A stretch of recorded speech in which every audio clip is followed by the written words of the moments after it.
welcome to Glisten's Culinary Delights. We have another amazing recipe and video for you today.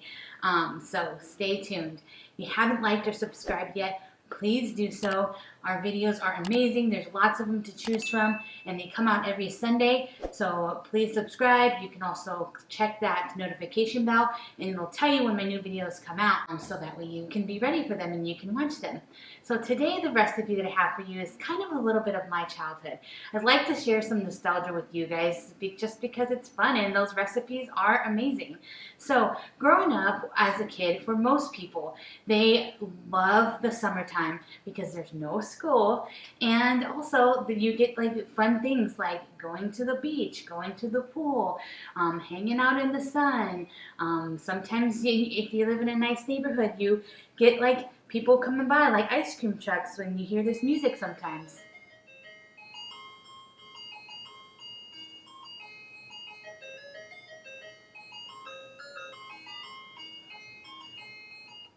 That was like the best part of childhood, is just like being at home, chilling, hearing something like that going on outside. You go running outside, buy some ice cream. So good, so delicious. Best part of the summer, right? Well, my childhood was a little bit different. I didn't really get the whole experience of the ice cream truck. Picture this. You're at your house, you're watching cartoons, and you're just sitting, relaxing at home, and then all of a sudden, instead of hearing that ice cream sound, you hear Elote! That was the best part of my childhood, because you'd have these guys coming down the street with their horns and shouting Elote.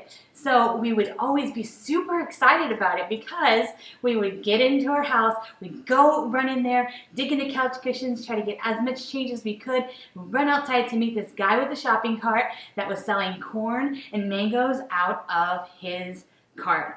And it was the best summer treat to be able to have that. And so we would just get those elotes, and we would run out there, hands empty, and then all of a sudden, elote. And so I love that part of summer. Elotes are so delicious. Basically, it's just an ear of corn covered in butter, mayonnaise, cojita cheese, chili powder. And it is so good, I promise you. But sometimes this isn't the easiest things to eat. Being on a stick and all, and cooking it, and then having to bite into it, and all the thing gets all over the place. And so sometimes it's not the easiest, simplest dish. But if you are like me and you love to eat elote, I have developed a few elote dishes that you can make that are great for parties or for get-togethers, or just for, just things at home, holidays, that you can make that are simple and easy. You can have them as appetizers or just sides to different meals, and they are delicious. So today we're going to take the lovely elote, and we're going to come with the 3 different recipes that you can make in your house that can resemble the elote man's dish. So stay tuned and we'll get that going. Alright, so let's get started with our corn. For all of these 3 recipes that I'm going to make, I'm going to use just regular corn on the cob that hasn't been shucked yet. And so I have 8 cobs here, and we're going to use these for the different recipes. Okay, so I have all my corn all shucked, ready to go, cleaned, rinsed off everything. So I'm going to stick these on the grill. Now I only do it for a short amount of time, just because we want to get a little bit of char on the corn. So let's do that now, and then we will come back to it and we'll get started on all our 3 recipes. Alright, so let's get started with dish number 1. First dish is by far the easiest in our bunch. Now this is an elote deviled egg.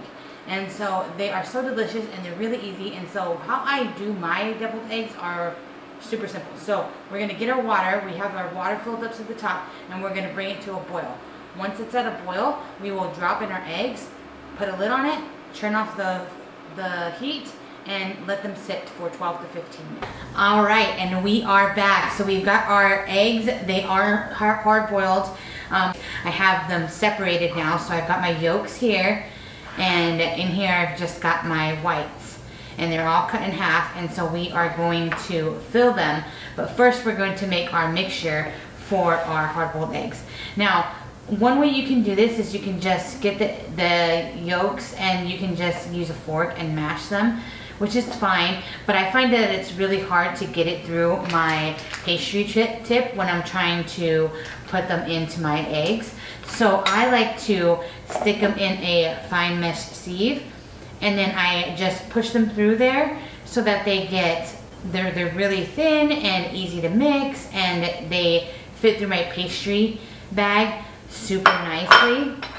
And then the mixture is a lot creamier as well.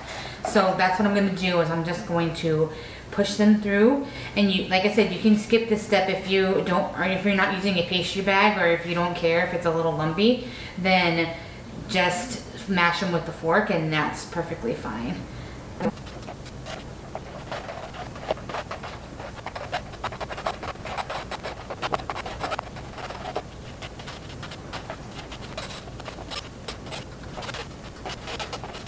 When you are done doing that, you're just going to scrape all of the egg.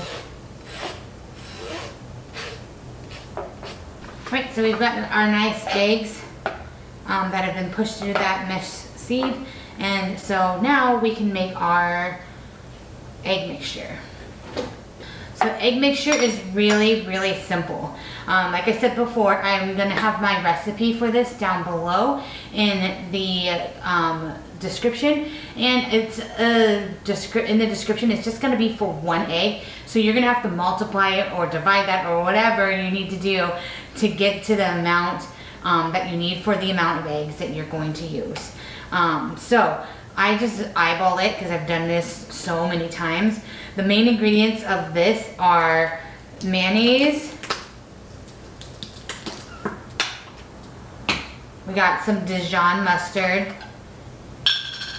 And I got the real good stuff that I got from France. So if you watch my France video, you'll see a little bit about this Dijon. Right? And then just some simple salt and pepper. And mix that up.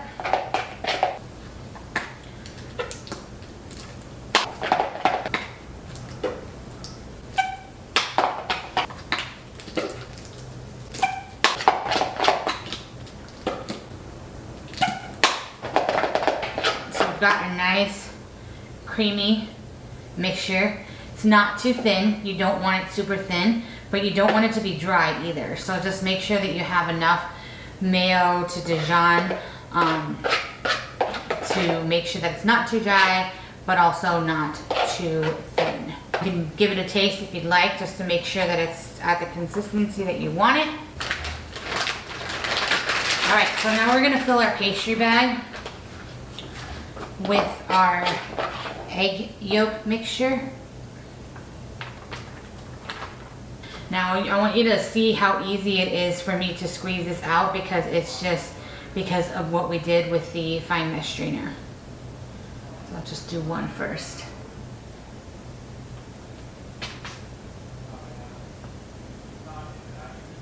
Perfect. All right, so they are perfectly filled. They look delicious. So now we're just going to add our other toppings. Now because these are elote deviled eggs, we have our elote stuff, fixings. So I have the corn that we grilled earlier, and I just cut it off the cob. And so you just got your little pieces in here. You got a little bit of char from the corn that was on the grill. I like to do it that way just because you get the good char on there and it makes it taste better. So we're going to put some of this sprinkled on it first. Give a few pieces per egg. It wouldn't be elote deviled eggs without the corn. Next up, we have some diced red onion, and it's diced super, super thin, super small, and then some cilantro as well.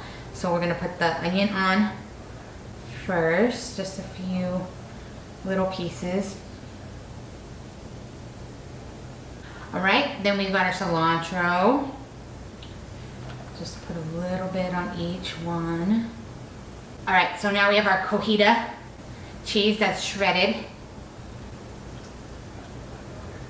Now the good thing about most of these recipes is they have almost the same ingredients.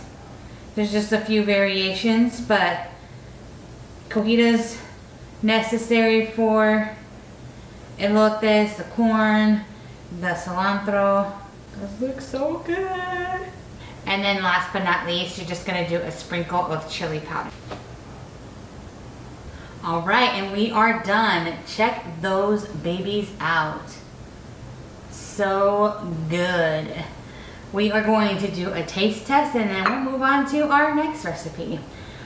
So let me just grab one of these. Oh, so good. It tastes just like you're eating an elote and an egg all at the same time. So delicious, so creamy, totally worth making these. And if you're looking for a recipe that doesn't involve a huge ear of corn that you have to gnaw on and eat, then this is a good one to go for appetizers or just any kind of get together, especially here now in the summer. So definitely try this recipe. On to our next elote recipe. So now we're gonna make an elote corn salad. So we have 6 of our corn on the cobs that we cooked. We just cut all of the corn off of the cob. As you can see, just cut it all off and then put it in a separate bowl. And then we're gonna make our sauce. So here we have a half a cup of mayonnaise, a 1/4 cup of cojita. We're gonna use the juice of 2 lemons. Then we have a tablespoon of chili powder and then some cilantro. Use about 3 tablespoons of cilantro and then just some salt. Mix that all up. All right, and then we're gonna dump it on our corn. Now our corn is cooled. If you're just making this right after putting your corn on the grill, just let it cool just a little bit because this is gonna be a cold corn salad. Alright, and mix all that up. And that looks gorgeous. So now for presentation purposes, you can sprinkle some more cojita cheese, some cilantro, some more of the chili powder on top. So I'm going to do that now. I'm going to make myself a small little bowl and we will give this a try. All right, now for the taste test of our corn salad. Let's see how it came out.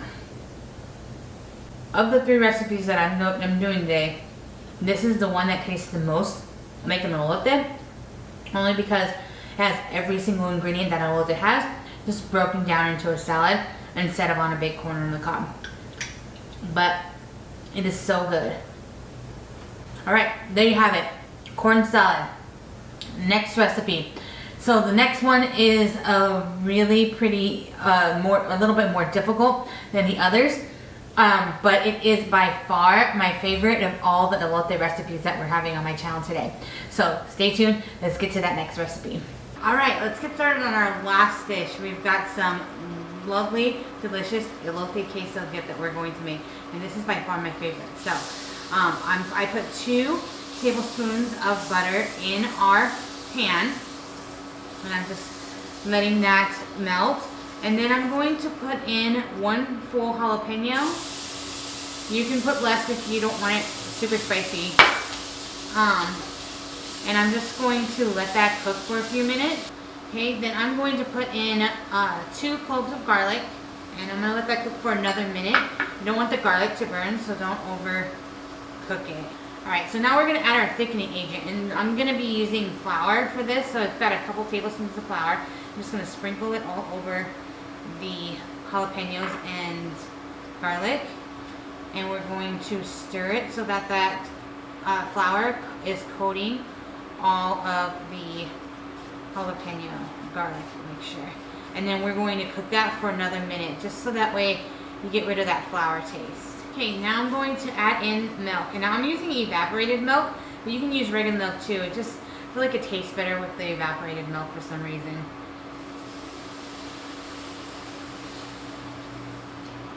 Alright, and stir that all up together. Okay, so I'm going to get a whisk for this part because we're going to just stir this until it starts to bubble up. Now once it starts to get bubbly like it is now, I'm going to remove it from the heat. All right, so now that it's removed from the heat, this is where we're gonna add in our cheese. And we're gonna do it slowly because we want it to slowly melt and we don't want it to become thick and like chunky. We want it just to be like a runny queso dip. So it's important to take it off the heat, otherwise it's gonna be gritty and it's not gonna taste very good. So I'm just gonna slowly start putting my cheese in.